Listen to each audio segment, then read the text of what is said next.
Alright, so today we're going to be checking out something new with Arco here. We got Halo Hunters in the Dark. And as always, anytime I'm dealing with something Halo, I like to bring along Arco because he knows more about this than I do. So here's Arco. Hello. And we're going to be checking out Halo Canon's Hunters in the Dark review. And we're going to be doing them one at a time. And yeah, why don't you explain what this is actually about, Arco? This is a book that was released after Halo 5 was, I think, or just before it. Either way, it, like Escalation, serves to introduce a new character that will be relevant in later games. Although it in itself is also a fairly good self-contained story. I rather liked Hunters in the Dark. Alright, so we got Hunters in the Dark review part 1. Let's go ahead and get started. Boom, dun.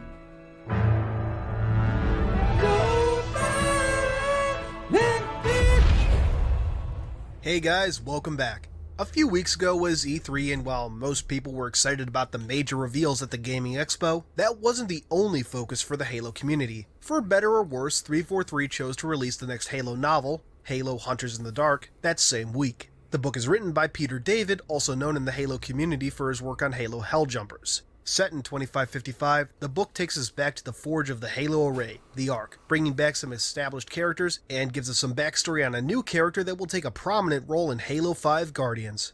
From here on out, it's spoiler territory. If you want to skip to my spoiler-free wrap-up, click the annotation on the screen or pause and click the link in the description box. Okay, so if you don't want to be spoiled, click off the video. For everyone Yes, else, this is spoiled. Huh? Spoiled for an almost 6-year-old book. Yes. Halo Hunters in the Dark. Our story begins sometime in 2554, focusing on the last surviving member of Broadside, one of several remote contact teams, or RCTs, that were deployed to the surface of the Ark following an unknown signal that had been detected the year before. Only one RTC made it back to the ship, the UNSC Rubicon. Broadside 1 tries to make contact, relaying that his team had been attacked by unknown creatures, but he is informed by a mysterious voice that the UNSC Rubicon was gone. It informs him that he's the last human presence on the Ark, and that it needs his help, and if he surrenders himself, it will save him. Broadside 1 accepts. So, if you've read the 11th Hour Reports, a series of reports released prior to Halo 4, and read Halo Primordium, some bells should be going off in your head. The UNSC Rubicon was a ship sent to track down a mysterious signal emanating from the Ark. What it found was the heavily damaged armature of 343 Guilty Spark. Of course, it would appear that repeated laser blasts to the face unlocked Spark's memories of his time as the human Chakos. This is the fictional framework for Primordium. Wait, what? Ah, yes. 343 Guilty Spark is unique among the monitors for the Halo array in that he used to be a human being. Was he a tax collector?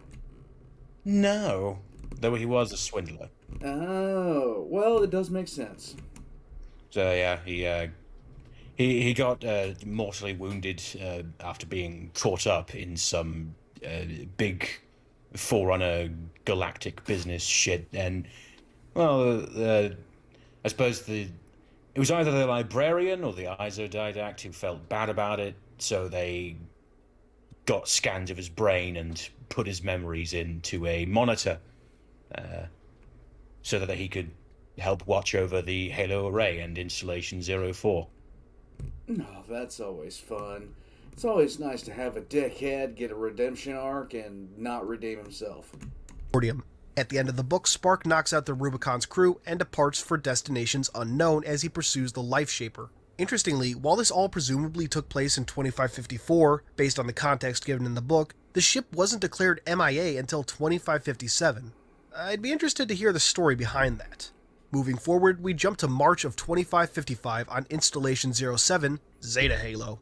Side note, anyone else notice how popular March is in Halo, especially as of late? Halo 3's final scene took place in March of 2553. Much of Kilo 5 takes place around the same time. March was the month that Escalation started in. And Master Chief was born in March. Kinda weird. Anyway, on Zeta Halo, we're introduced to our main character, Luther Mann, a doctor of xenoarchaeology. Luther Man. Yes. He already sounds sinister. And a linguist. At the age of 4, Luther had to watch his homeworld Verdant, interestingly the same homeworld of Spartan Linda 058, glassed by the Covenant. While most looked on in horror, the young Luther couldn't help but call it pretty. While this resulted in a bit of an estranged relationship with his parents, it also led to a lifelong fascination with the Covenant. So he's a sociopath. He didn't seem that way in the book to me. Okay.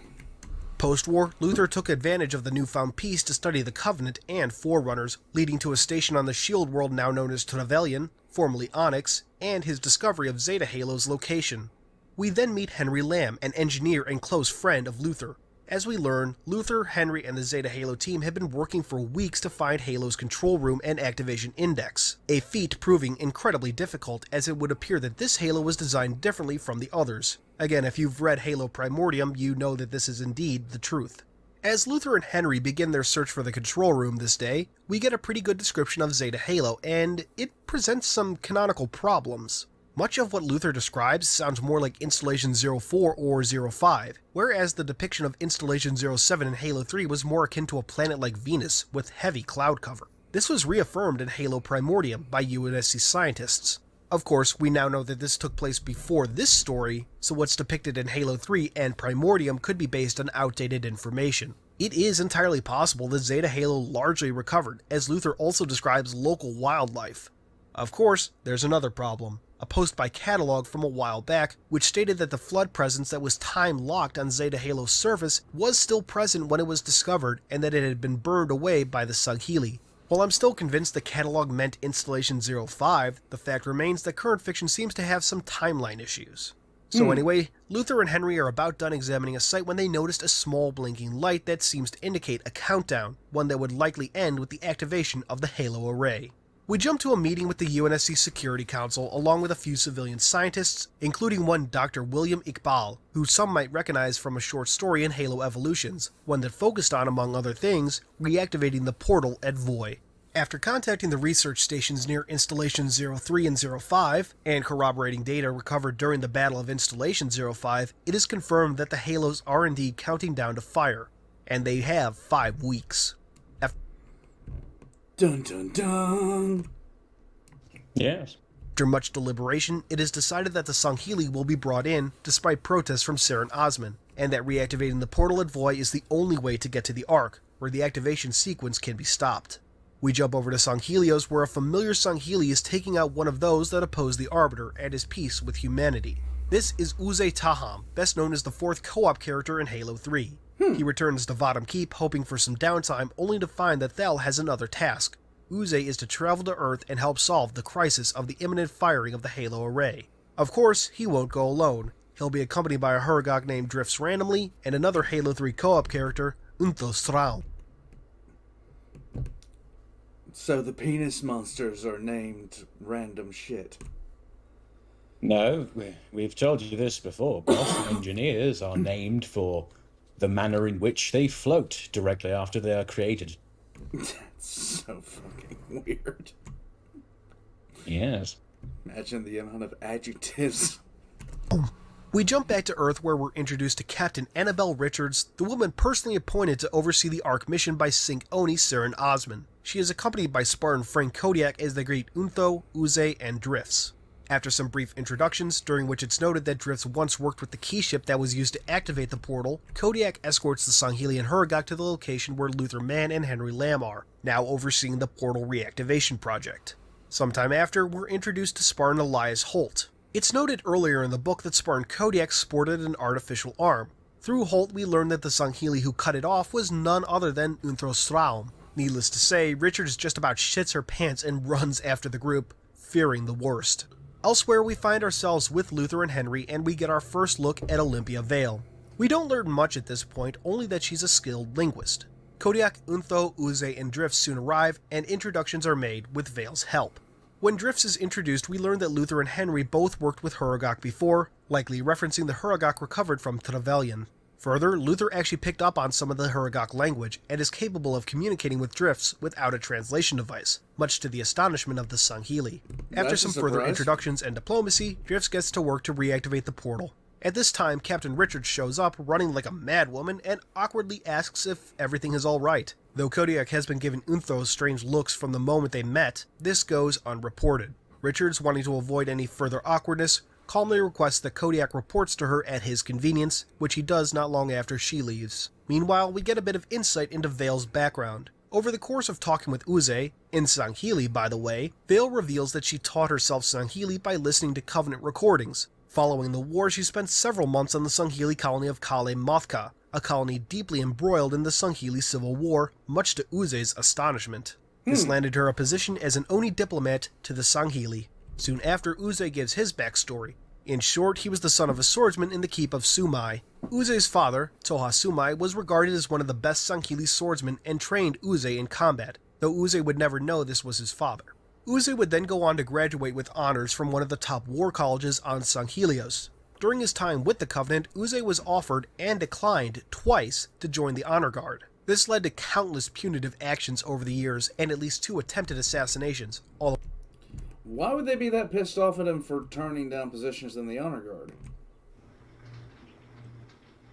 It's not specified who is pissed off exactly, so I imagine...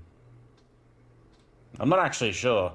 Although it could just be, oh, you besmirched the position by refusing this honor.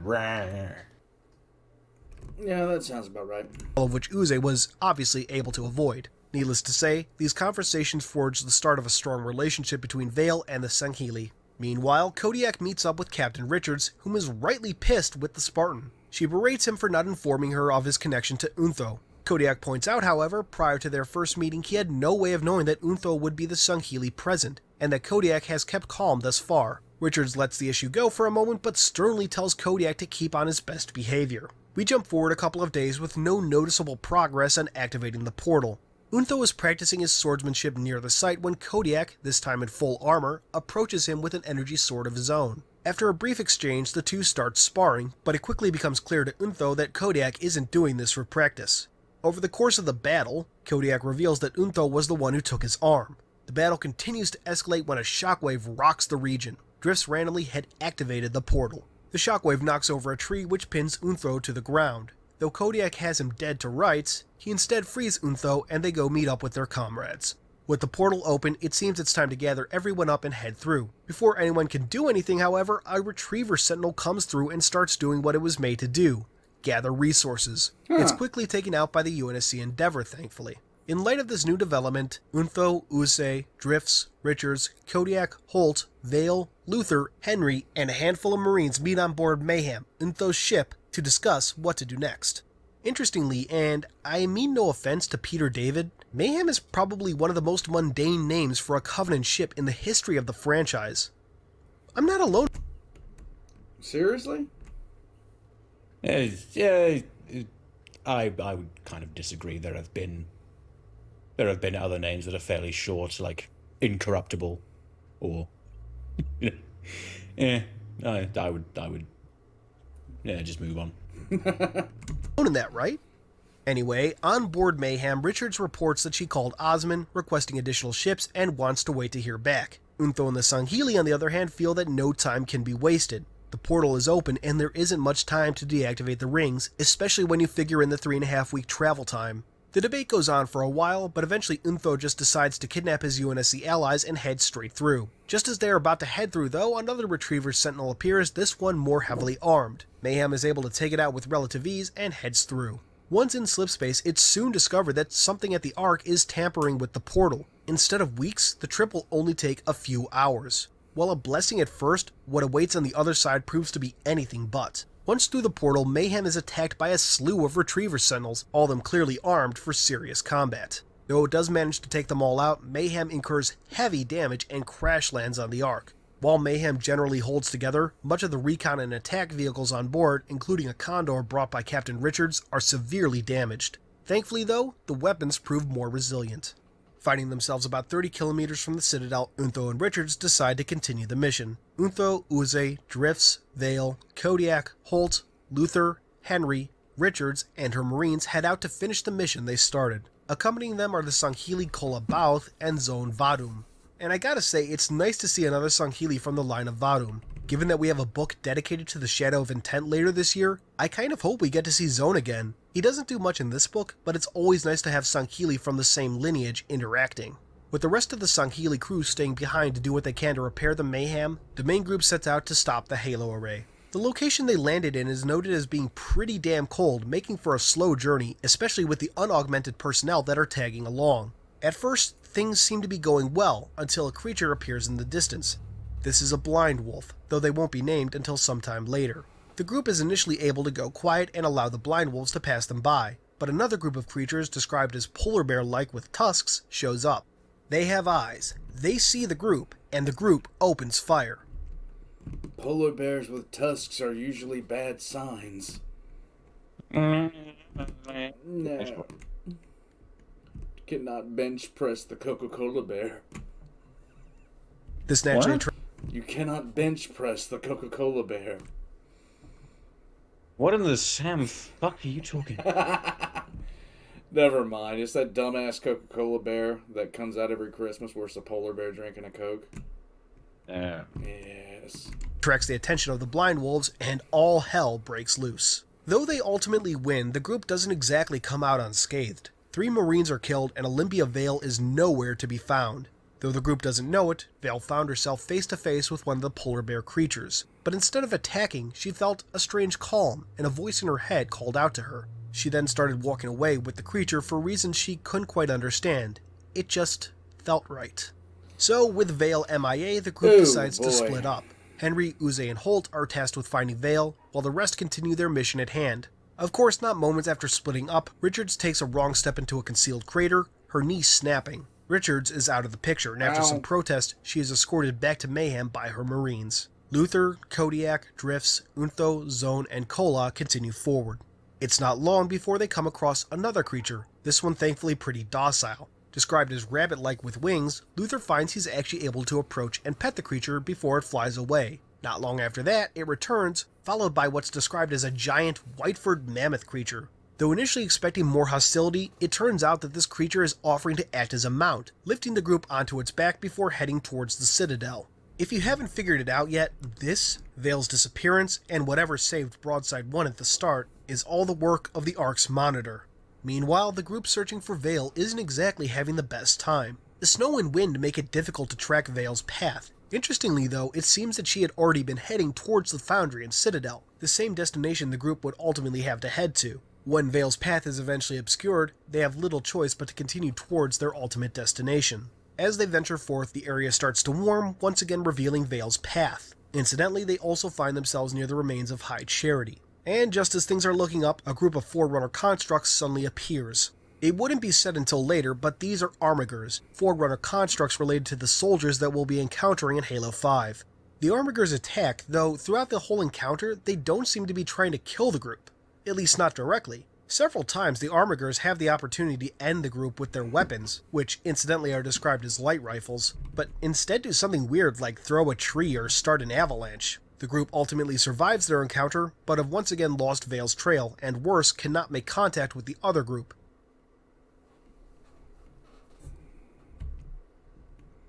Well, that was part 1. Aha. It sounds interesting so far. It really does. I don't know what to make of Vale at this point. She seems to pick up languages frighteningly fast. It's elaborated on later. Well, in Halo 5, incidentally, she spent months in a ship just listening to... Oh, okay. Yeah. Well, this was the first episode of Hunters in the Dark. Me and Arco are going to get together as much as we can, actually. With my schedule being what it is, it's kind of a pain. I don't get to spend time with my friends as much as I used to. Friending. I want to bring you tortilla. Yeah, we're going to be doing this. If we see each other, we'll do the part 2 is, and onwards from there. But yeah, that's pretty much it. I'm looking forward to more of this. So, all that being said, like and subscribe if you guys haven't already. There is the Discord link down below. And I will catch you guys next time. So for me and Arco, Bye-bye. bye-bye.